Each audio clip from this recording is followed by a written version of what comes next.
So now Charlie Kirk has been murdered. It feels like there's an acceleration in the horrors suffered by good people. Charlie wasn't a violent man. He didn't lead a band of thugs. He met people respectfully and openly as equals and debated them to resolve differences using understanding and logic. He didn't condemn people. He engaged with them, and this openness was exploited to kill him. You'd think people on the left might recognise this and perhaps treat Charlie with 1% of the reverence and respect that they gave to the drugged up violent criminal George Floyd? Well, no. The responses from the left, well, you can imagine the people of kindness and tolerance couldn't wait to show their kindness and tolerance. The terrible responses started straight away with somebody stealing merchandise from the stall right after Charlie had been shot. Although if you play the video in reverse, he's actually collecting hats from the crowd and making sure they're returned. Left-wing news swung into action to blame Charlie for his own shooting because of his words. But following up what was just said, he's been one of the most divisive, especially divisive younger figures in this,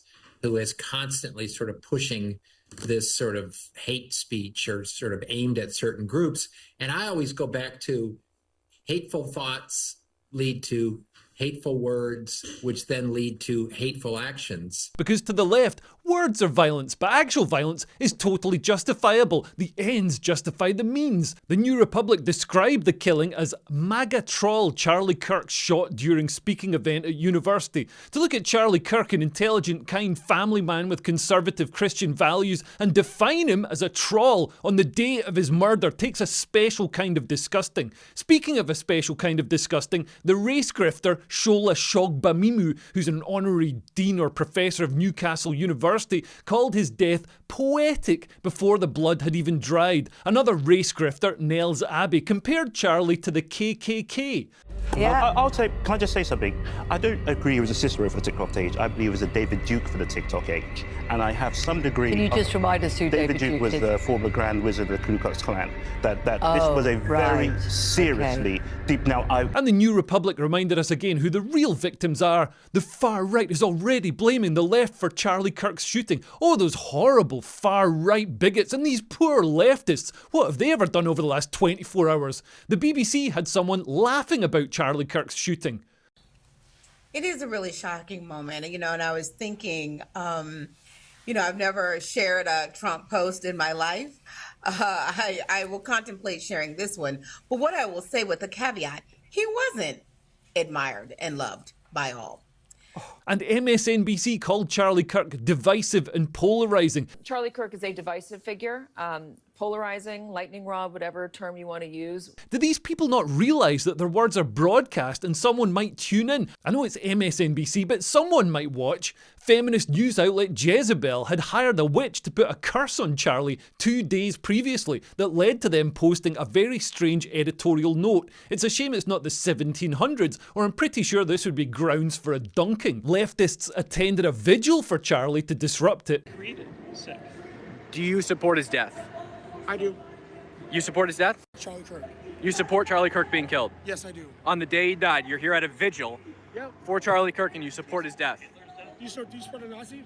No, I don't support a Nazi. Charlie Kirk wasn't a Nazi. You support his shooter? Yep, sure do. It's freedom. You support Charlie Kirk's shooter? Sure do. He does all a favor.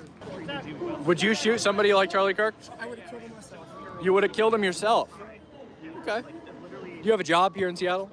Nope. Oxford University got caught up in it as well. They used to be one of the best universities in the world, but now they're allocating positions like someone casting an advert. This guy is George Abaronye. He's the president of the Oxford Union, even though he dresses like the drummer in Bob Vylan. Honestly, look at him. He looks like he's playing a Viking in some BBC social engineering propaganda show designed to make us think we've always been 80% Congolese. And he is actually quite stupid. He got an A and 2 Bs in his A-level results, making him measurably more stupid than me, and I had to go to some shit university in Scotland. How is he president of a supposedly elite university with those results?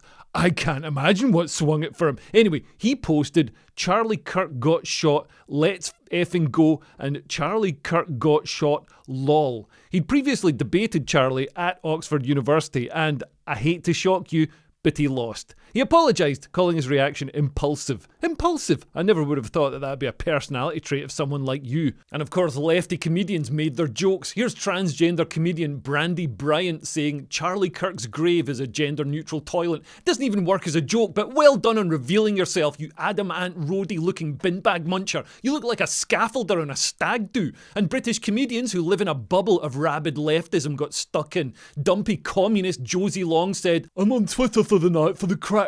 Pig Christmas is a there." A pig Christmas, by the way, is any Christmas with Josie Long at it. And the bitterest woman in comedy, even more bitter than me, I am a woman, check my pronouns, Joe Caulfield responded to a fairly heartfelt post by Jeremy Clarkson. He was saying that for the first time in his life he was scared of writing a newspaper column, and she responded saying, "Well, stop being so objectionable. Problem solved. Oh yeah, just agree with us or we'll kill you." That seems quite reasonable. The failed comedians were even worse. Ben van der Velde, Britain's most convincing transgender comedian, a man whose face has grown into his personality, said, "Yup, I don't mean to be Captain Doom, but all the level-headed responses you'd expect from most progressives if one of their gang was shot are simply not going to be mirrored by the right team. They're going to be after ugly revenge." Oh yeah, the level-headed responses from the left, like shooting a father and a husband because you don't like something he said. Yeah, let's see the calm and rational left. I just don't even know why there aren't uprisings all over the country, and maybe there will be. People need to start taking to the streets. This is a dictator. You know, there needs to be unrest in the streets for as long as there's unrest in our lives. Enemies of the state. Show me where it says that protests are supposed to be polite and peaceful. Do something about your dad's immigration practices, you feckless. When they go low, we kick them. How do you resist the temptation to run up and wring her neck? The biggest terror threat in this country is white men, most of them radicalized to the right. I thought he should have punched him in the face. I said, even if you lost, he insulted your wife. Yes. He came down the escalator and called Mexicans rapists and murderers. He said, well, what do you think I should have done? I said, I think you should have punched him in the face and then gotten out of the race. You would have been a hero. I'd like to punch him in the face. I said if we were in high school, I'd take him behind the gym and beat the hell out of him. Punch some people in the face! When was the last time an actor assassinated a president? They're still going to have to go out and put a bullet in Donald Trump, and that's a fact. Look as his character is stabbed to death. Where is John Wilkes Booth when you need him? I have thought an awful lot about blowing up the White House.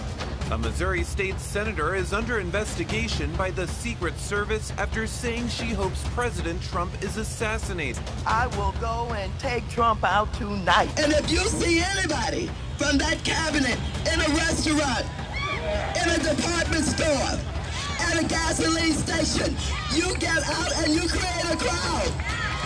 And you push back on them.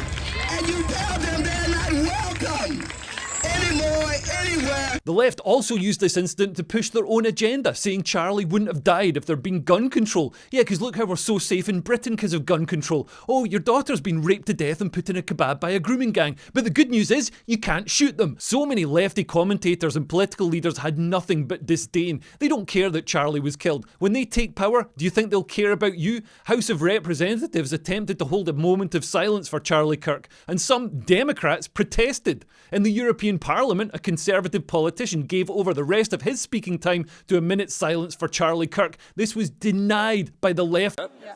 Okay. Madam President, dear colleagues, the murder of political activist Charlie Kirk, a husband, loving father, and patriot, has shocked the world. We must strongly condemn political violence and rhetoric that incites violence. Please stand with me in reflection and prayer in his honor, and I yield the rest of my time for a moment of silence. Herr Kollege Weimers, wir haben abgesprochen und Sie wissen, dass die Präsidentin hat eine Schweigeminute abgelehnt. Wir fahren daher fort. Wir kommen zum Bericht von Herrn Stefano Bonaccini. Die Präsidentin hat die Schweigeminute abgelehnt. Bericht von Herrn Stefano Bonaccini zur Zusammenarbeit zwischen Durchsetzungsbehörden im Hinblick auf unlautere Handelspraktiken in der Agrar- und Lebensmittelversorgungskette. Abstimmung, Eintritt in die interinstitutionellen Verhandlungen. Wer ist dafür? Wer ist dagegen? Wer enthält sich? Angenommen. Der Ausschuss kann damit unverzüglich interinstitutionelle Verhandlungen aufnehmen. Vielen Dank. Gemeinsamer Sehr geehrte Kolleginnen und Kollegen, sehr geehrte Kolleginnen und Kollegen,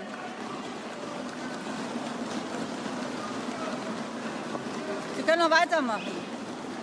This is an openly, morally repugnant move, but also a diplomatically idiotic move. Charlie Kirk was close to Trump, and this is the European establishment thumbing their nose at him. Charlie even foretold his own killing, posting this a few months ago. Assassination culture is spreading on the left. 48% of liberals say it would be at least somewhat justified to murder Elon Musk. 55% said the same about Donald Trump. In California, activists are naming ballot measures after Luigi Mangione. The left is being whipped into a violent frenzy. Any setback, whether losing an election or losing a court case, justifies a maximally violent response. This is the natural outgrowth of left-wing protest culture, tolerating violence and mayhem for years on end. The cowardice of local prosecutors and school officials have turned the left into a ticking time bomb. Tragically prescient words there. You know why the left hate Charlie Kirk so much? Because he's right, and because he didn't use force, he debated people, he used words. The left knew that he could change people's minds, and they had no answer to that. Their arguments couldn't defeat Charlie,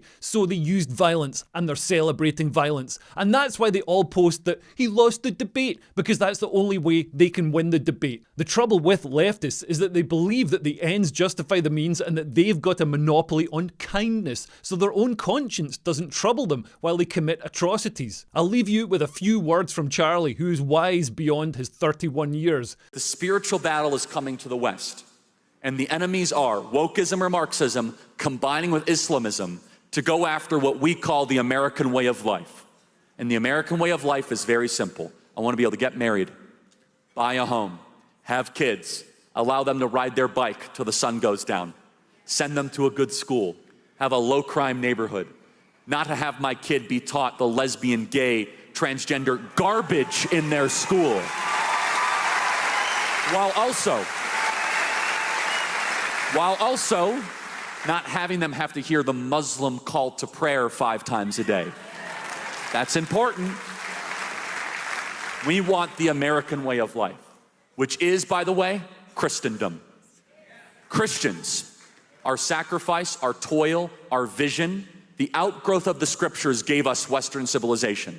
And this is where I think is a great rallying cry. Doesn't matter if you're Hispanic, doesn't matter if you're Asian, doesn't matter if you're black or white. Everybody, if you are Christian and Jesus Christ is your Lord and Savior, these two threats are combining forces to come after us, and it's time that the church stands and rises up against it. Yep. This yearning to preserve America, to preserve Western civilization, is what the left see as hateful.